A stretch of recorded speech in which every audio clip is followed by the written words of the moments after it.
जब खिड़की खोलूं तो जब कैसी चमनियाँ ठंडी से बिखर रही हैं, एक साल में बोल सको। और जब खिड़की खोलूं तो अच्छा ये बताओ कि इस दरबार में सबसे खूबसूरत चीज आपको क्या लग रही है? पंडित जी, पंडित जी अच्छे लग रहे हैं। कौन?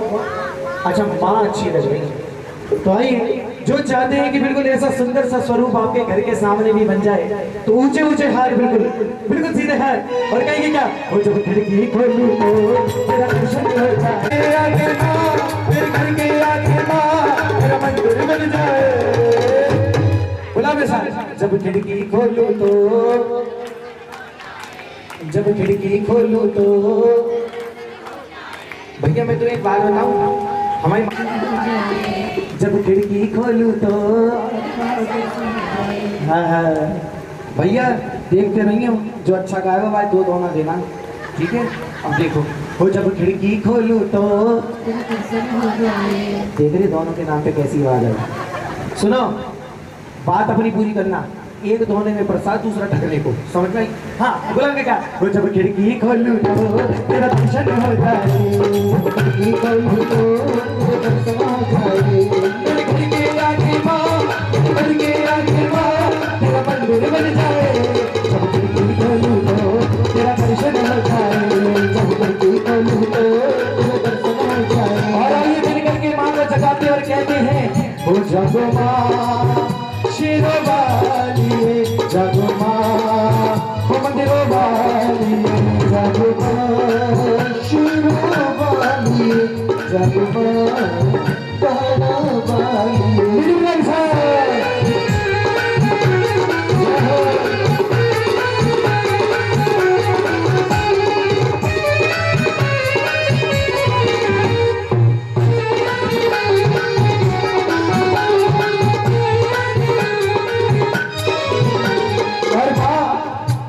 तेरा मंदिर मेरे घर के सामने खुल जाएगा तो होगा क्या? सुनना, जब आरती हो तेरी माँ तब आंख खुले मेरी, जब आरती हो तेरी माँ तब आंख खुले मेरी, जब आरती हो तेरी माँ तब आंख खुले मेरी, जब आरती हो तेरी माँ तब आंख खुले मेरी। तेरे घंटन की खनको, तेरे घंटन की खनको सीने में उतर जाए, जब खिड़की खोलूं तो।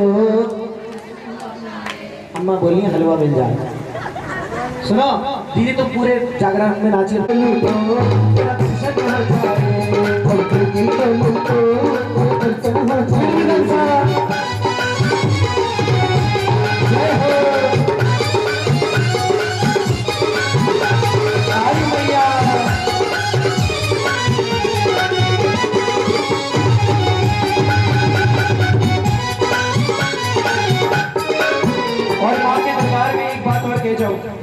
लागी लगन मत तोड़ना, लागी लगन मत तोड़ना, भैया जी मोरी लागी लगन मत तोड़ना, भैया जी मोरी लागी लगन मत तोड़ना। दरबार देखो ये गलत है, माँ के दरबार में कुछ भक्त बजा रहे हैं ताली और कुछ बैठे हैं खाली।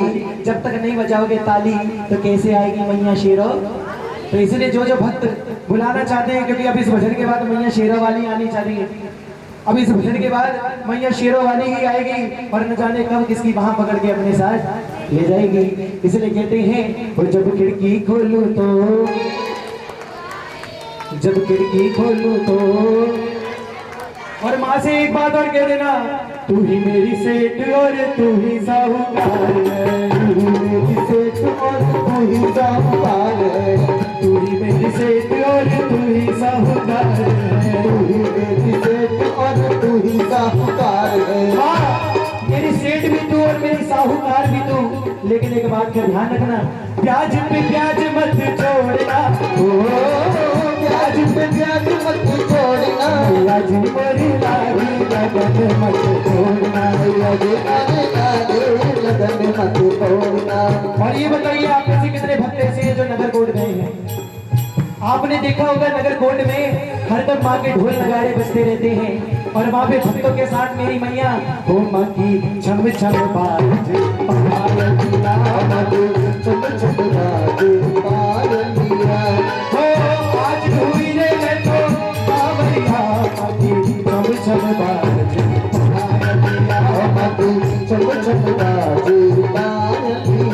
और माँ से कहना खेती उगाई मैंने मैया तेरे नाम की, खेती उगाई मैंने मैया तेरे नाम की, खेती उगाई मैंने मैया तेरे नाम की, खेती उगाई मैंने मैया तेरे नाम की। माँ मुझसे मेरी जिंदगी तो संभल नहीं रही, तो इस खेती को क्या संभालूं मैं, इसलिए माँ मेरे भरोसे मत छोड़ना, मेरे भरोसे मत छोड़ना, मैया जी बड़ी लागी लगन मत छोड़ना, मैया जी बड़ी लागी लगन मत छोड़ना। इसलिए जरा प्रेम से बोलो सारे बोलो, आवाज नहीं आई अरे मैं नहीं सुना, जरा ऊंचा बोलो अरे कुर्सी वालो कुछ करके खा लो, जरा हाथ उठा लो वो बाढ़ गंगा तेरा पानी चंगा, गुफा के अंदर माँ दर्शन देगी,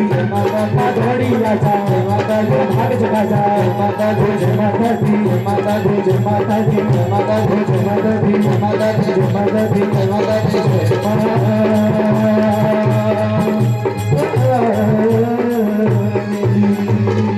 हम कहते सच्चे दरबार की, देखो माँ के नाम की रसगंजा भाई।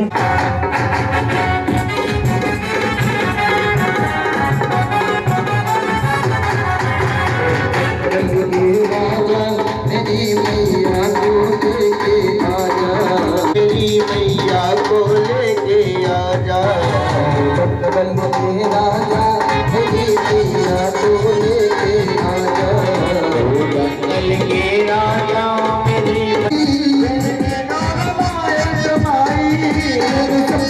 सच राजा मेरी माँ को लेके आजा, आजा ओ बंगल के राजा मेरी मैया को लेके आजा, करके आजा मेरी मैया को लेके आजा। और आइए जितने भक्त यहाँ बैठे हैं सभी अंदर आइए, बारी बारी से माँ का पूजन करिए, माँ को तिलक लगाइए, माँ को भोग लगाइए।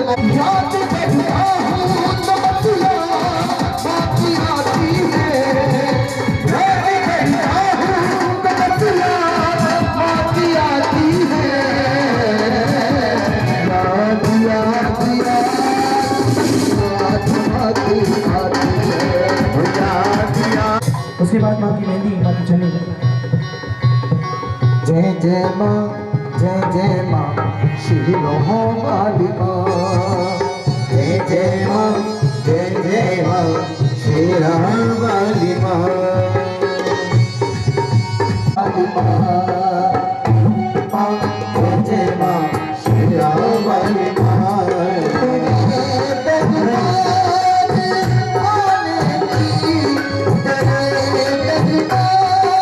माथे से लगाएं और ये अपनी अपनी लेख माई से जो भी इस पर चढ़ाने चाहते हैं चढ़ाते हैं, बारी बारी जल्दी से। ओ ना डाओ दाम ना तू रंगे रंगे चुनरिया लाल मामा मेरी ओढ़ेगी, रंगे रंगे चुनरिया लाल माया मेरी ओढ़ेगी, ओढ़ेगी मैया ओढ़ेगी, ओढ़ेगी मैया ओढ़ेगी, भगवती ओढ़ेगी मेरी ओढ़ेगी, चाँद सितारों को बुलवा दे, गंगा यमुना की लहर बहारे, रंगे रंगे चुनरिया लाल आई मेरी ओढ़ेगी, लाल मेरी ओढ़ेगी, शंकर तांडव करते करते रंगे रंगे चुनरिया लाल मेरी ओढ़ेगी, चुनरिया लाल माही मेरी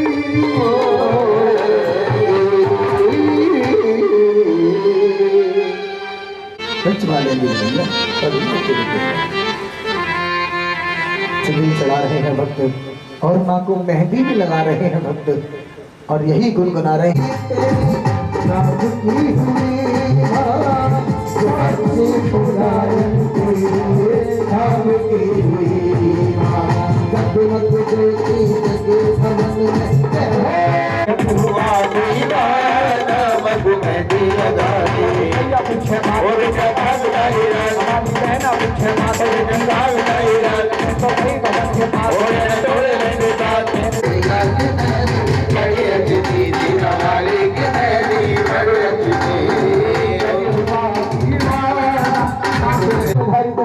जो अब तुम्हारे भेंट भरे नाथ भरा भैया को साथ मिलानी बैल की तरह सवारी भोगा दी हमारी छठी रंग तुम भेंट ले आए सब परिवार को संग नाथ हरे राम हमारी सी सुखा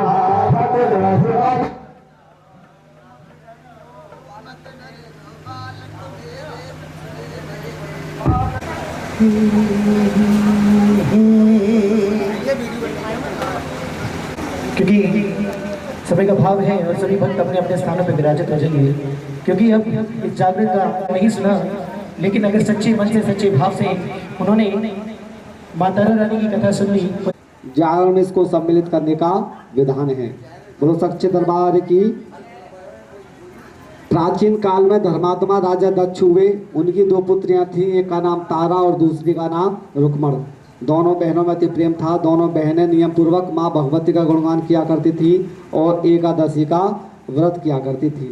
दोनों बहनों का प्रेम भरा जीवन बड़े आनंद के साथ व्यतीत हो रहा था। कहते हैं कि भगवती की महिमा बड़ी निराली है, बड़े बड़े ज्ञानी भी मोह में पड़ जाते हैं। एक बार एकादशी आई और एकादशी के दिन तारा ने अपनी छोटी बहन रुक्मण से आग्रह किया कि वह बाजार जाकर के एकादशी की पूजन की सामग्री लेकर के आई।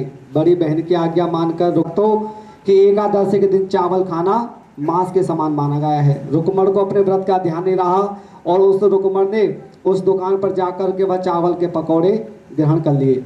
जब उसने चावल के पकौड़े ग्रहण किए तब उसे याद आया कि आज तो मेरा व्रत था और आज मैंने अपना व्रत खंडित कर लिया।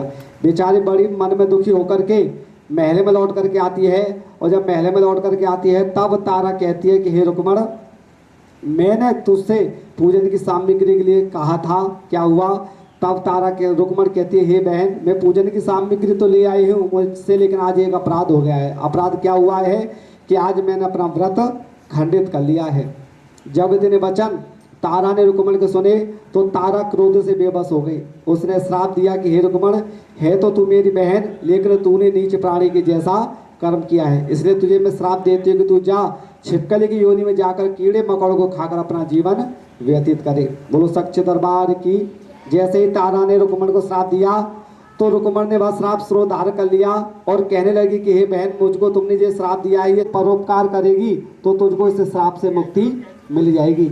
आज रुक्मण छिपकली की योनि में जाकर कीड़े मकोड़ों को खाकर अपना जीवन व्यतीत करने लगी और अपने प्रायश्चित का अवसर ढूंढने लगी। इधर में तारा माँ भगवती की सेवा में दिन रात माता का स्वमेव रचाया तो पांडवों ने अपने दूतों को भेजकर दुर्वासा ऋषि सहित सभी देवी देवताओं को निमंत्रण भिजवाया। आज पांडव के दूत सभी ऋषि मुनि सभी देवी देवताओं को निमंत्रण देकर दुर्वासा ऋषि के स्थान पर आए। दुर्वासा ऋषि बड़े ही क्रोधी स्वभाव के ऋषि थे और पांडवों के गुरु थे। जब पांडव के दूत दुर्वासा ऋषि के पास आते हैं और पांडवों का निमंत्रण सुनाते हैं तो दुर्वासा ऋषि कहते हैं कि क्या पांडव के पास इतना समय नहीं था कि वो स्वयं मुझे आकर के निमंत्रण देते। आज इस अभिमान के कारण दुर्वासा ऋषि कहते हैं कि जाओ पांडवों से कह देना मैं उस यज्ञ में नहीं आऊँगा, क्योंकि दुर्वासा ऋषि को मन में विश्वास था कि यदि वे वहाँ नहीं जाएंगे तो पांडव यज्ञ नहीं करेंगे। आज पांडव के दूत पांडव के पास आते हैं और दुर्वासा ऋषि की सारी बात बताते हैं। जब दुर्वासा ऋषि की सारी बात बताते हैं तो आज पांडव मन में विचार करते हैं, कहते हैं कि क्या इस यज्ञ में दुर्वासा ऋषि नहीं आएंगे तो क्या ये यज्ञ नहीं होगा। परंतु पांडव ने ऐसा नहीं किया। पांडव ने माता का अश्वमेध यज्ञ रचाया और जिस प्रकार होना चाहिए था उसी प्रकार कुशलता पूर्वक संपन्न भी होने लगा। बोलो सच्चे दरबार की। इधर में जब दुर्वासा ऋषि को पता चला कि पांडव मेरे बिना आज्ञा के वहाँ पर यज्ञ कर रहे हैं, उन्हें बड़ा क्रोध आया। क्रोध करके एक पक्षी का रूप धरकर रास्ते में से मरे हुए एक सर्प को अपनी चोंच में दबाकर वहां पहुंचे जहां पर भंडारे की तैयारी हो रही थी। आज वहां पहुंचकर एक दीवार पर बैठकर चुपचाप सारा दृश्य देखने लगे। एक तरफ भंडारी जन भोग के लिए माता के लिए खीर बना रहे थे और दूसरी तरफ पांडव माता का यज्ञ कर रहे थे।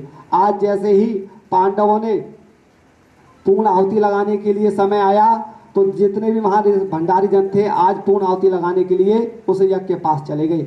आज दुर्वासा ऋषि देखते हैं कि अब यहाँ भंडारे में कोई नहीं है। उस समय का मौका पा करके जो अपनी चोंच में मरे हुए सर्पों को दबा करके लाए थे, आज वह सर्प उस खीर की कढ़ाई में गिरा दिया, जिसका कि किसी को पता नहीं चला। लेकिन भोजन के इसी स्थान पर श्राप भोग रही रुक्मण यह दृश्य देख रही थी। उसने मन में विचार किया कि जो ही खीर परोसी जाएगी वह खीर के बर्तन में गिर जाएगी, ताकि यह खीर कोई ना खाए। आज भंडारी जन पूर्णाहुति लगाने के पश्चात जैसे भोग के लिए उस खीर को लेने के लिए आते हैं, तो वह सबके सामने वह छिपकली दीवार से उस कढ़ाई में जा गिरती है। और जब उसमें दीवार से जा गिरती है तो वहाँ जितने भी ऋषि मुनि थे, देवी देवता थे, उनको पता चला कि छिपकली ने इस खीर को जहरीली कर दिया है। तो आज वहाँ जितने भी सभी देवी देवता थे कहते हैं कि हे छिपकली, तू पहले से भी अधम योनि में थी, लेकिन तूने और भी नीचे प्राणी के जैसा कर्म किया है, इसलिए हम तुझे श्राप देते हैं कि तू जा इससे भी अधम योनि में पड़े। बोलो सच्चे दरबार की। आज मारा जाएगा। आज ऋषि मुनि एक उपाय बनाते हैं। उपाय क्या बनाते हैं कि एक गड्ढा खुदवाते हैं और उस गड्ढे में उस खीर की कढ़ाई को खाली कराते हैं। जब उस खीर की कढ़ाई को खाली कराते हैं तो देखते हैं उसमें एक मरे हुए सर्प को भी देखते हैं। जब उसमें मरे हुए सर्प को देखते हैं तो वहाँ जितने भी ऋषि मुनि थे ध्यान लगाते हैं और मालूम हुआ कि यह जहरीली खीर दुर्वासा ऋषि की करनी से जहरीली हुई है। इस छिपकली ने तो अपने प्राण देकर हम सबके प्राणों की रक्षा की है। इस प्रकार उपस्थित वहाँ सभी देवी देवता ऋषि मुनि कहते हैं कि हे छिपकली, हमने तुझे श्राप तो दे दिया है, अपना श्राप तुझसे वापस नहीं ले सकते। उसके बाद से वह छिपकली इस जन्म को छोड़ जाती है। इधर में तारा जो थी दोबारा से जन्म लेकर के तारा रानी के नाम से अयोध्या के प्रतापी राजा हरिश्चंद्र के साथ विवाह किया और माँ भगवती सेवा में दिन रात बिताने लगी और अयोध्या नगरी की महारानी तारा रानी के नाम से जानी जाने लगी और तारा रानी माँ भगवती की सेवा में दिन रात बिताने लगी। इधर में छिपकली जो थी देवताओं के आशीर्वाद से राजा सप्रस के यहाँ पर जन्म लेती है। जब राजा सप्रस के यहाँ पर जन्म लेती है तो राजा सप्रस ने अपने ज्योतिषों को बुलाकर उस कन्या के ग्रह नक्षत्र बनवाए। जब उस कन्या के ग्रह नक्षत्र बनवाए तो ज्योतिषों ने बताया कि महाराज यह कन्या इस राजपाट के लिए ठीक नहीं है। जब इतने ज्योतिषों ने इतनी बात कही तो आज राजा कहता है कि हे ज्योतिषों फिर क्या करना चाहिए। तब ज्योतिष कहते हैं कि महाराज आप एक काम कीजिए, इस कन्या को आप मरवा दीजिए। जब इतनी बात ज्योतिषों ने कही तो राजा ने तत्काल उस कन्या को मार डालने की आज्ञा दे दी। लेकिन इधर में रानी को जब पता चला कि राजा ने उस कन्या को मार डालने की आज्ञा दे दी है तो रानी राजा को बुलाती हैं, कहती हैं कि महाराज आप यह अपराध मत कीजिए। राजा कहता है कि हे रानी, ज्योतिषों ने कहा है कि यह कन्या इस राजपाट के लिए ठीक नहीं है, फिर क्या करना चाहिए। तब रानी कहती है महाराज मेरे पास एक सुझाव है, वो आपको बताती हूँ। सुझाव क्या है कि आप एक काम कीजिए कि एक संदूक मंगाइए और उस संदूक को सोने चांदी से मढ़वाकर और उसमें उस कन्या को लिटाकर नदी में बहा दीजिए, ताकि आपको कन्या के वध का दोष नहीं लगेगा। बोलो सच्चे दरबार की। आज राजा को रानी का सुझाव अच्छा लगा। उसने तुरंत एक संदूक मंगाया और उस संदूक को सोने चांदी से मढ़वाकर और उसमें उस कन्या को लिटाकर नदी में बहा दिया। आज वह संदूक बहता हुआ काशी के समीप एक मेहतर राम सेवक राम को दिखाई दिया। वह मेहतर हर रोज माँ गंगा के तट पर आया करता था, माँ गंगा का स्नान किया करता था और माँ भगवती का गुणगान किया करता था। इस मेहतर की कोई संतान नहीं थी। जब वह गंगा स्नान कर रहा था तो उसने देखा कि एक संदूक नदी में बहता हुआ जा रहा है।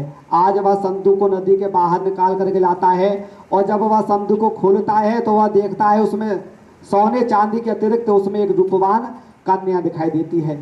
आज महामाई कृपा मानकर उस कन्या को अपने घर लेकर के आता है और उसकी पत्नी ने उस कन्या का नाम बड़े प्रेम के साथ रुक को रख दिया। आज इस प्रकार रुक्मण एक मेहतर के घर में पलकर बड़ी होती है। समय बीतता चला जाता है।